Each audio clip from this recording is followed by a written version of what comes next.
시간이 자꾸 흘러가고 있는데요. 그래서 쉐이크 계열이 가장 일반적으로 쓰는 프로그램입니다. 그래서 쉐이크 나오고요. 이게 MIT에서 나왔던 프로그램이가 나온 지 아주 오래됐습니다. 쉐이크 91, 아마도 91년도에 나왔던 프로그램 같아요.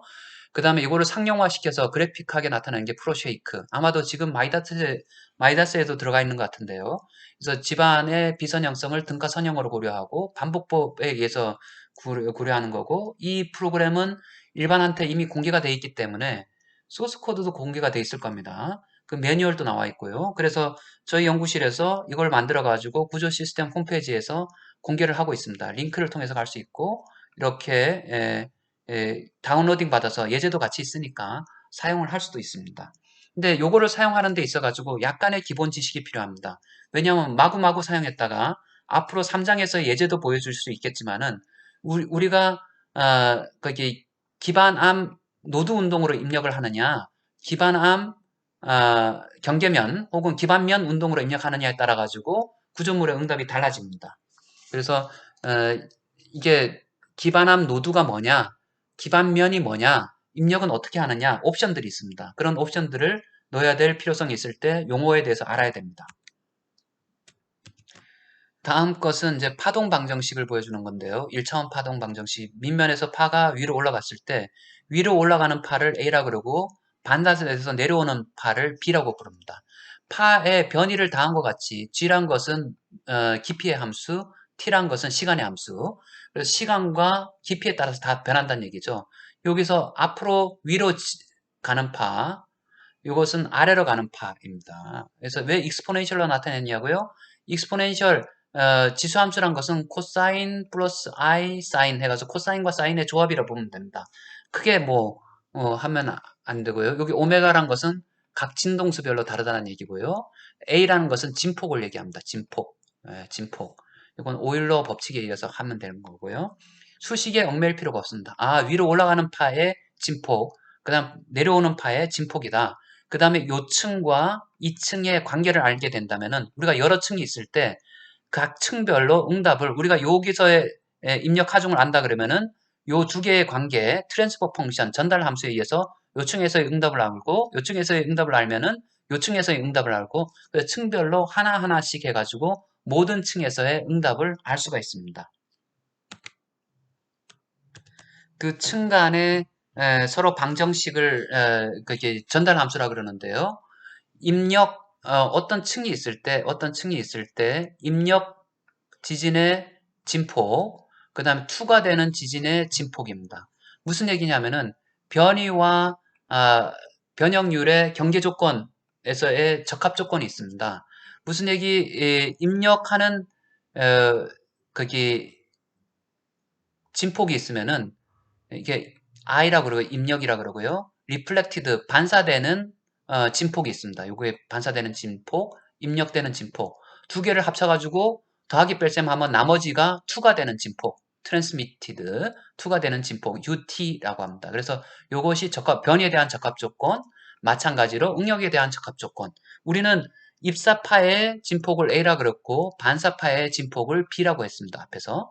그러면 밑에 단단한 집안에서 약한 집안으로 가게 되면은 일부 파는 돌아서 오고 일부 파는 나머지 파는 투가 돼서 갑니다.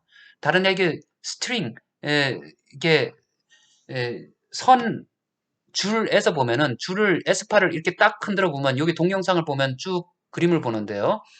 얘가 이렇게 흘러갑니다. 흘러가다가 요게 딱 접하게 되면 일부 파는 통과하는데요. 나머지 파는 이렇게 반사돼서 들어옵니다.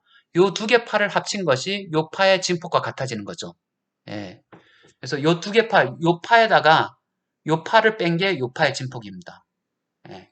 그래서 요거는 돌아오는 것은 위상이 진행 투과하는 것은 위상이 안 바뀌고요. 진행하는 방향의 왼쪽이 산이잖아요. 그죠? 요것은 진행하는 방향의 그게 요것도 진행하는 방향의 왼쪽이네요. 왼쪽이 그게 산이 됐습니다. 산과 골로 나타냈을 때 부지응답 해석이 너무나 이제 수식이 많고 어려워서 사람들이 많이 하는데요. 수식에 얽매이지 말고 프로그램만 잘 돌리면 됩니다. 코딩할 필요도 없고요. 기본 이론을 나중에 천천히 녹아 들어가면 될 것 같아요. 그래서 여기서는 기반면, 우리는 기반면 인터페이스 하고 기반함 노드에서의 지진 입력. 그래서 여기에 기반함 노드고요. 여기에 기반면입니다. 예. 실질적으로 설계 응답 스펙트럼에 주는 것은 기반함 노드에서의 지반 운동입니다. 여기서 기반함 인터페이스 기반면에서의 응답을 구하든지 아니면은 여기서 뭐 여러 가지 방법이 있습니다. 요것을 뭐 몇 배에서 두 배 곱해서 주든지 이런 것들이 있어요. 그런데 잘 보면은 아웃크랍 지표면에서의 응답은 지표면에서의 응답 여기서 요 응답을 넣었을 때 지표면에서의 응답과 아웃크랍에서의 응답을 나눈 것은 이렇게 응답이 이렇게 나옵니다. 파란색으로. 그런데 요놈 지표면에서의 응답하고 요 기반면에서의 응답을 나눈 값은 요 빨간색으로 나옵니다. 훨씬 더 크게 진폭이 되죠. 예, 진폭이 됩니다. 그래서 우리가 어떤 것이 더 정확한 값이냐라고 얘기했을 때 뭐 지표면에서의 응답이 아웃크랍 모션이 훨씬 더 기반함을 넣었을 때 훨씬 더 작게 나오기 때문에 원전 같은 경우에 있어서는 아웃크랍 모션이 설계에서 주어지고 요 값을 2배 해가지고 이렇게 넣어주는 경우도 있습니다. 그리고 그렇게 되는 이유 중에 하나가 파동이 밑면에서부터 윗면으로 전파하면서 여기 자유면, 지표면이 자유면이잖아요. 자유면에 부딪혔을 때 다시 돌아오게 되잖아요. 그럼 응답을 보면은 우리가 줄러가지고 좀 전에 했잖아요. 옆에서 흔들어주면 갔을 때 자유면은 고정이 안 돼 있으니까 자유롭게 움직이잖아요. 여기서의 응답은 요게 보면 2배가 됩니다. 여기서 응답이 갑자기 2배가 돼요. 안 되겠다. 지금 이걸 동영상을 한번 보여드리도록 하겠습니다. 자, 동영상을 찍는 거기 때문에 순식간에 돌아서 볼 수 있습니다. 다시 제가 딱 해서 요게 이제 빠른 면에서 전파하는 파가 투과하는 거고요. 반사돼서 오는 겁니다. 가죠? 큰 파가 가는데 빨리 가다가 소프트한 집안에 보였습니다. 속도가 요 놈은 굉장히 느리게 가는 거죠. 요 놈은 빨리 가는 거고요. 예, 반사돼서 돌아오고 투과해서 돌아가고 두 번째 파를 보면은 요거는 자유장 밑면에서 올라가는데 지표면에 만났을 때 요거는 지표면이고요. 자유장 요거는 고정단이네요. 고정단하고 지표면일 때 진폭이 어떻게 되는지 봅시다. 2배로 튀었죠. 파동 요놈의 2배만큼 올라갔어요. 다시 보면은 자유장 집안에서는 요놈 오다가 2배만큼 올라갔다 내려가고요. 그 다음 위상각이 바뀝니다.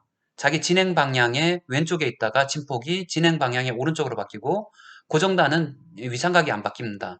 진행 방향의 왼쪽으로 가다가 왼쪽에 산이 있죠. 진행 방향의 왼쪽으로 산이 있고 그 다음 같은 재료이기 때문에 전파 속도가 같은 거죠.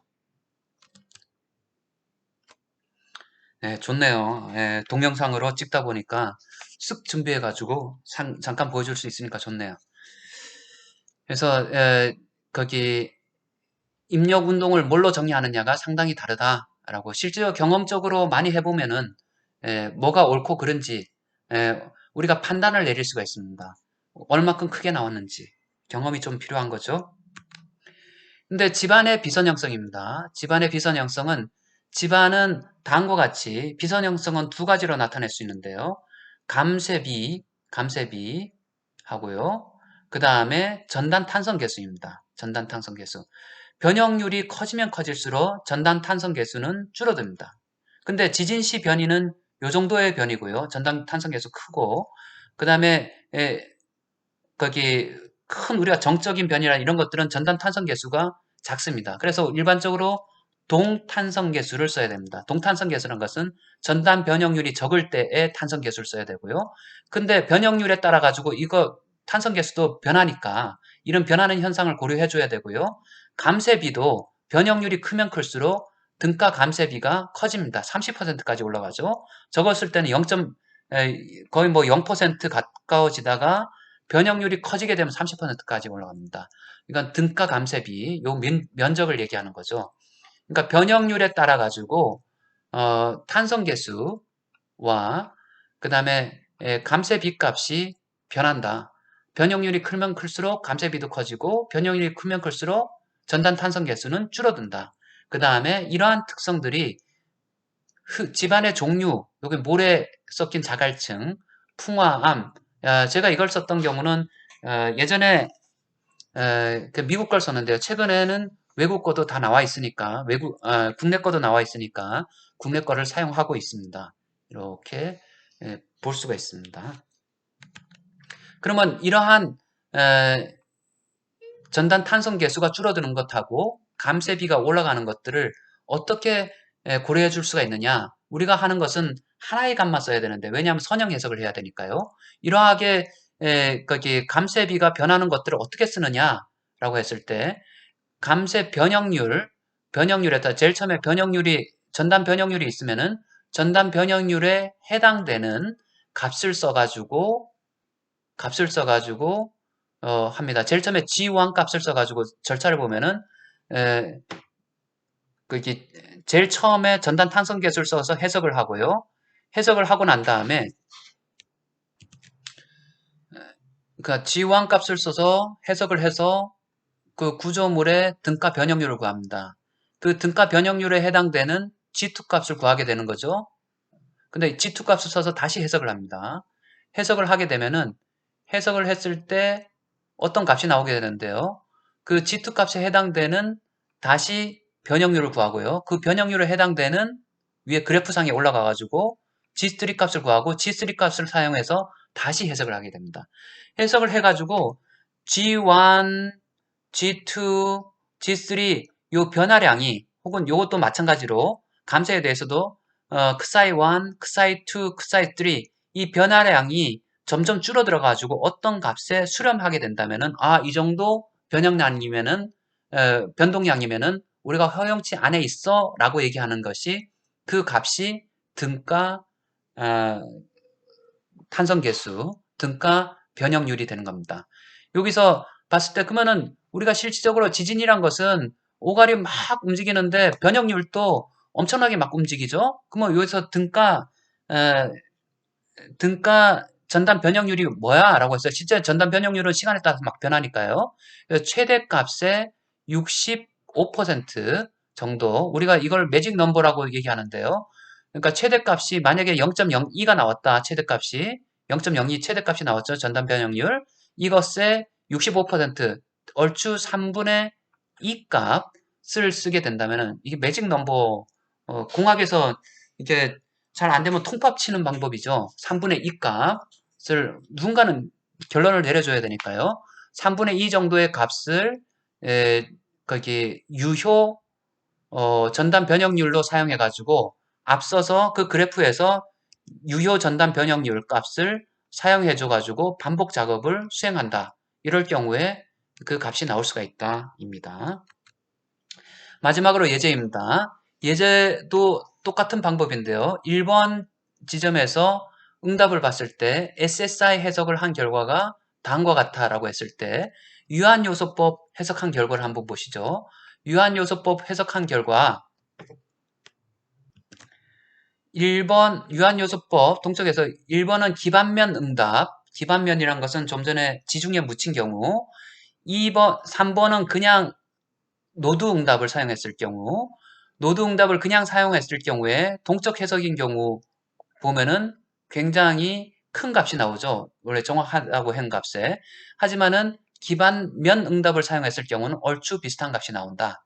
그리고 두 번째 예제에 대해서도 마찬가지로 구조물 상호작용 해석을 한 경우하고 어, 그게 기반면 응답을 사용한 경우, 그 다음에 노드 응답을 사용했을 경우 1지점에서의 모멘트 값이 서로 간에 어느 것이 기반면 응답을 사용한 것이 그냥 우리가 노드 응답을 사용한 것보다 훨씬 더 정확한 값을 나타낸다라는 것을 알 수 있습니다. 지금까지 지중구조물의 지진 해석법에 대해서 설명을 드렸습니다. 상당히 익숙지 않은 학문이기 때문에 또 선입관 때문에 더 힘든 것 같아요. 집안은 힘들어. 우리가 안 배웠으니까. 근데 그 원리라는 것이 멀리 떨어져 있는 게 아니고 단순한 거고 이제 넓게 생각해서 생각을 통해서 스스로한테 자꾸 질문을 주시면은 그 질문에 자꾸 답하려고 내용을 보게 되면은 훨씬 더 이해가 쉬울 것 같습니다. 지진 토합 산정을 위한 동력학의 이해와 적용에 대해서 전반적으로 훑어봤고요. 근데 뭐 다양한 수식이 있고 복잡한 수식이 있고 한데 인생은 짧고 할 일은 많기 때문에 그것을 일일이 다 보실 필요는 없고 자기가 필요에 따라 가지고 생각하고 그 생각이 맞는지 틀린지를 확인하는 차원에서 보면 좋을 것 같고요. 그 다음에 복잡한 해석도 좋고 뭐 간단한 해석도 좋은데 일반적으로 복잡한 해석에 대해서는 책임이 따르는 경우가 많습니다. 특히 뭐 비선형 동적 해석 막 하는데 그래서 그러한 경우에 있어서 오류를 크게 벗어날 수 있는 방법은 가능하면은 간단한 방법을 근간으로 해가지고 그 근간된 값에서 조금 더 정밀한 값으로 나가야지 해석 결과가 딴 세상으로 가는 것을 막을 수가 있습니다. 부족하지만은 제 강의는 여기까지 하겠습니다. 들어주셔서 감사합니다. 각종 질문 이런 것들은 온라인을 통해 가지고요. 뭐 이메일 주셔도 좋고 아니면은 뭐 문자 주셔도 좋고 아니면 홈페이지에 올려도 좋으시지만은 가능하면은 이메일보다는 홈페이지 왜냐하면 다른 사람들이 같이 볼 수 있게 부족한 질문이지만 서로 나눌 수 있게 하는 것이 서로 좋을 것 같습니다. 감사합니다.